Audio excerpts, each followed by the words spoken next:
Hi, are you planning on attending the No Kings protest? Are you a person that's Black, Indigenous, or a person of color? Then watch this because there is unequal risk and why protesting isn't the same for everyone. In the current political climate, with heightened militarization in cities, look at Los Angeles, mass protests, and strategic provocation by this administration, the danger is not abstract. It is real, present, and escalated for communities of color. My name is Jannette, and welcome to When the Shift Hits. Today, I'm going to show you how to protest without putting your life at unnecessary risk, especially if you're part of the Black, Indigenous, and person of color community. Okay? You got to protect yourself, guys. You got to protect your people, and you have to protect the message. For Black, Indigenous, and people of color, protesters, every decision that we make, what time to arrive, what to wear, who to stand next to, whether to film or chant, can carry a disproportionate weight. The cost of misperception or mistaken identity is much higher for us. And as history has shown, the system is often quicker to punish us, even when we act within our rights. So, white allies, we need you to understand this imbalance. And we ask you to use your privilege to create buffers, de-escalate with police, take frontline roles, and follow Black and Brown leadership whenever possible. If you're a white ally, it is really important that you know this. BIPOC people are often perceived by law enforcement as a threat, and you are not perceived that way. Even when you're locked and loaded, even when there's been a mass shooting, law enforcement will try to de-escalate. They will try to give the perpetrator, the benefit of the doubt. Well, guess what? That doesn't happen so much for us, for the Black, Indigenous, and people of color community. And while protest is a constitutional right, the risks of exercising that right are not equally distributed, particularly when it comes to race. In the US, Black and Brown protesters face systematically higher levels of threat, violence, and legal repercussions than white protesters. And that is not anecdotal, it's documented by decades of historical context, policing data, and civil rights scholarship. Remember, law enforcement in the US was not founded as a neutral public safety institution. This started in the South. Early police forces evolved directly from slave patrols, designed to catch and punish Black people escaping bondage. And in the North, early policing often targeted immigrant communities and striking workers.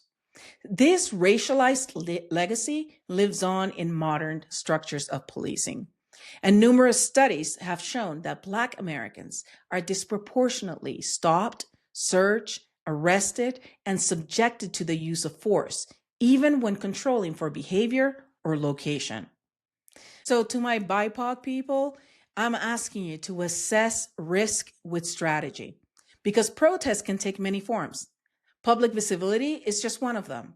Strategic resistance also includes organizing behind the scenes, protecting your digital safety, and investing in community care. Your life matters so much more than any single action. So I am seriously advocating for people of color to really have a strategy if you're planning on protesting. And as for me, I'm going to sit this one out. I feel like there's going to be a lot of civil unrest. And I'm not fear mongering. I'm just saying forewarned is forearmed. And I think we should all be realistic about what to expect from law enforcement in a setting like that. I mean, the setup is there.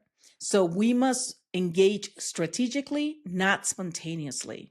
And that doesn't mean that you don't protest. If you feel the calling, please listen to your intuition. Please, if you get a good feeling, then go. If you get a bad feeling, don't. Listen to your body. It will send you signals to protect you.